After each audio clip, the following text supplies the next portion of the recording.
Now, we're talking about double standards here. I just want to make one point before I go back to Kanwal Sibal. The question is, do the work permit laws which require, the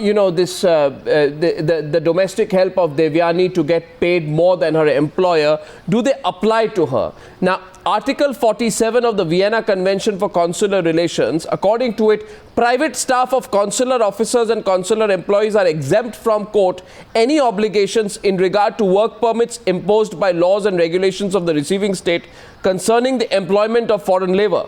So the work permit laws probably do not apply in this case to Sangeeta Richards, who is the domestic help of Devyani. So the case itself doesn't stand, which makes the way Devyani is being treated all the more abhorrent. Kanwal Sibal.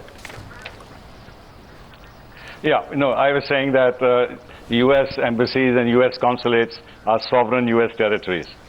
The U.S. per capita income is $50,000 or $60,000. Yeah. How much do they pay their Indian staff and their Indian servants that they employ here?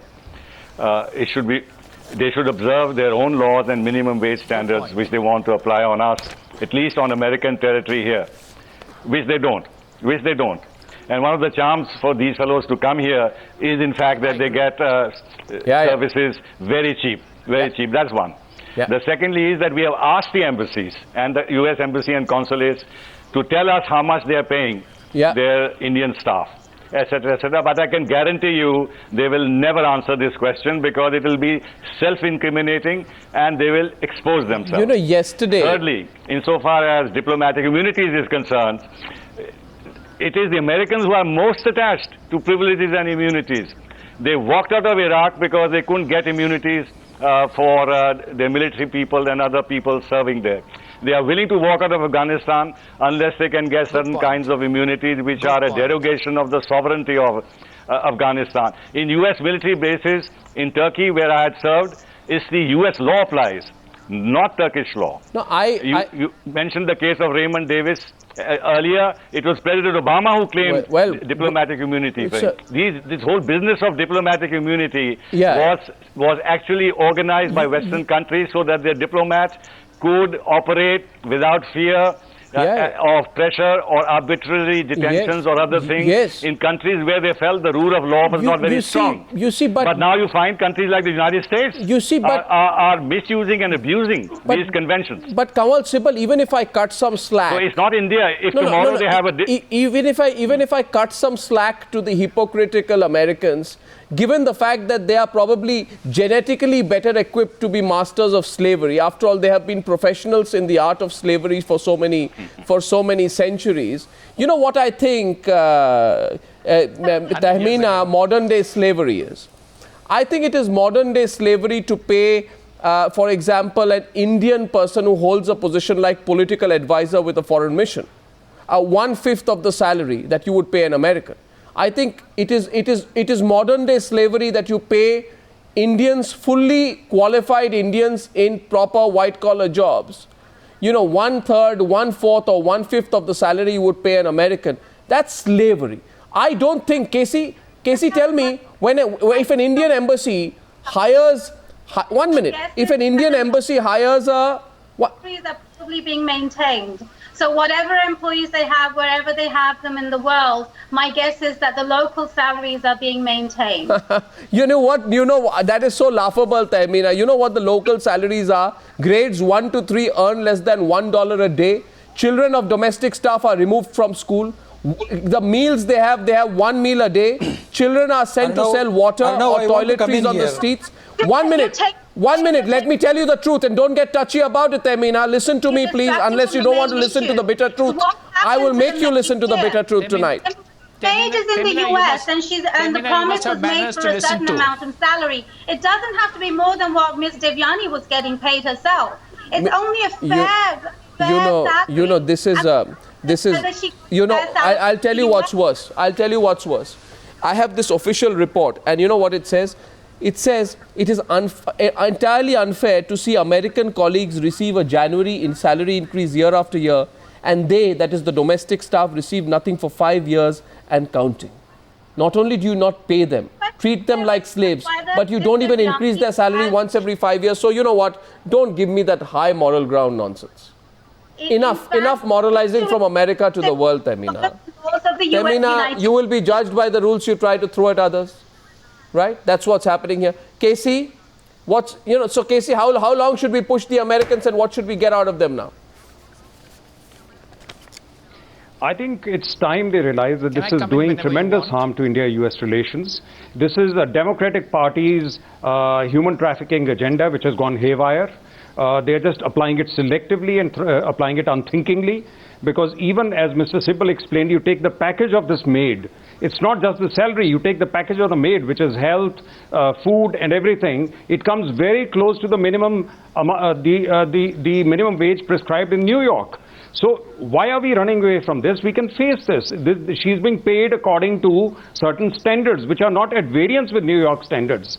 And secondly, please remember that we are not claiming absolute immunity for our consulate staffs.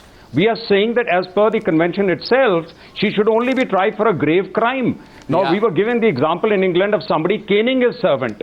No, Devyani was not caning a servant. The servant just ran away. Yes, if somebody commits a crime, it's understandable that you start applying the local law. But here we are talking of wage dispute. When is just a minute, Arnab, when is wage dispute a severe crime?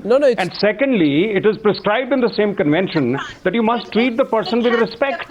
Is this the treatment? Tahmina, do you know what happens? Is this a crime? A wage dispute? Wage dispute is a crime. Tahmina, Act which protects any employee, particularly under an A3 visa. Is it a grave crime? I just want to ask you, Madam Lawyer. Tahmina, you are a lawyer. Tahmina, Madam Lawyer, is a wage dispute a severe crime? Do you go around sending people to jail for wage disputes in America? It can be. In this particular situation. Oh, really? Will it? Department of Homeland Security can monitor what an A3 so I want to then ask you this, Tahmina. One sec. Please, let's be rational here. I don't want to, I hope that the same standards of civilized behavior, apply to our nation as they do to the United States of America, despite the fact that the United States of America has the world's most enviable record as a country which has promoted slavery and double standards for years. Despite that, I hope there is some element of civilized conduct we can expect from the Americans. My question is, Tahmina, tell me, you are saying for a wage dispute you can be strip searched and you can have a cavity search, A cavity search, by the way, includes a physical examination when you are stripped naked and every single orifice of your body, and I'm not going to go into details, is looked into, so that there is a detailed physical inspection of your naked body. So Miss Tahmina Watson from Seattle, please tell me that every time there is a wage dispute in America, are all those Americans stripped, their clothes taken off? No, 1 minute, allow me to complete, please, ma'am, I've listened to you. I'm listening to you. I'm listening to you, ma'am. It's my turn to speak. I request you, please.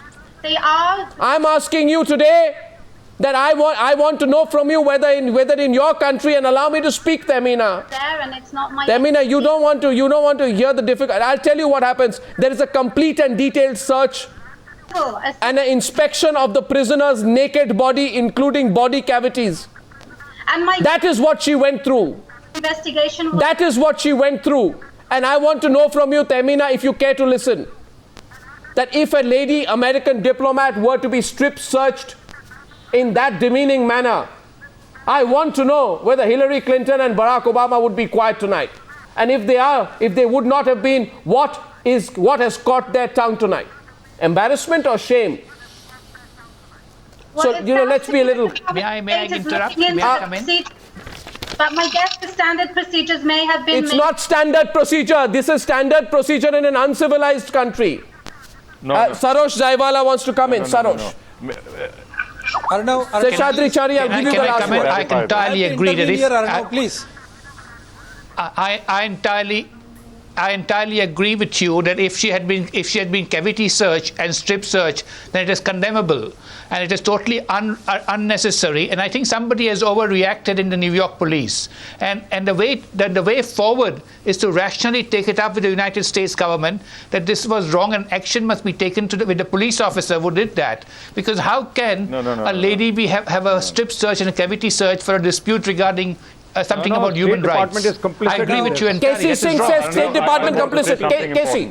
No. Sheshadri Chari first. Sheshadri Chari. But the way to do that is... Sheshadri Chari, final comment. Sheshadri Chari. Arnab, it is not an aberration at the lower level of some New York State Department, Police Department.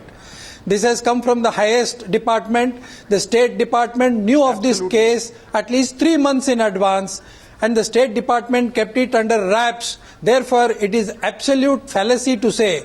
And Arnab, please don't waste your time educating half a dozen Indian Americans who think it is their life mission to serve the white men there in New York. Therefore, you are wasting your time, and you are wasting the time of all your people also. It's plain and simple. It is plain and simple. If the Americans understand this language, and if they don't want to value, if they don't want to value diplomatic niceties, give it back to them in the same language. No, one second. You know what I'm saying tonight, sir? We did it with the Italian Marines. All I'm saying tonight, Mr. Chari, take me one thing. All I'm saying, there are some Indians and people of so-called Indian origin. Yes. The Indians and Indians of Indian origin in the United States of America who like to lecture everyone, including Indians in India, about ethics, democracy, values, etc., etc. I'm asking tonight, Mr. Preet Brahara, Miss Nisha Desai Biswal, and for that matter, Mr. Fareed Zakaria, who's quiet on this, where do they stand on this? I want a public statement from these individuals whose voice carries clout. Why are they quiet tonight? Is it because Fareed Zakaria does not want to upset some Americans, or Preet Brahara does not want to upset some Americans? At the end of the day, sensitivities and basic logic must count for something. C Singh, what do you think? It has to be reciprocal. That is the basic thing. I was just now on an international channel. They asked me, you remove the security blocks from behind the US Embassy. I said they were blocking a public road. You have French ambassadors, their neighbor, to get to the French ambassador, you go around the block. Now, these were special concessions. We'll give them what is due, not what is additional. Because this is, if they want to throw the book at you, then we throw the book back, because all diplomacy is based on reciprocity. Absolutely. And the last word tonight to Kanwal Sibal.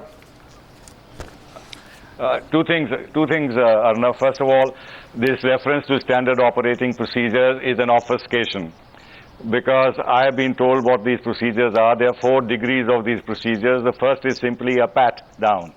And the fourth and the most extreme is cavity search, which is reserved for hardened criminals or those who have a tendency to commit suicide and things like that. So for anybody to say that the New York police observe standard operating procedures is actually an untruth. Number 2, what I suggest, and I say this seriously, since there has been wrongful charges wrongfully made, violation of conventions, wrongful confinement, wrongful bodily harm, we should get warrants of arrest issued by an Indian court for all those in the I support that. All those involved in the decision making. You support that? Absolutely, absolutely. On this case. You support that, Mr. Chari? And obviously they won't appear here, but at least we will prevent them from visiting India. You support that, Mr. Chari? I totally support it. I respectfully absolutely, I support it 100%. Not only that, I also say, I would also say here that in this situation, we should not be sending our ambassador to the US unless they tender an unconditional apology and close the case beautifully. I put that question. I put that question to everyone, and tonight, we will continue to expose on Times Now the extent of humiliation that American diplomats around the world heap on their domestic stuff. I think we need a series of exposés on that. Thank you, ladies and gentlemen, for joining me on that debate.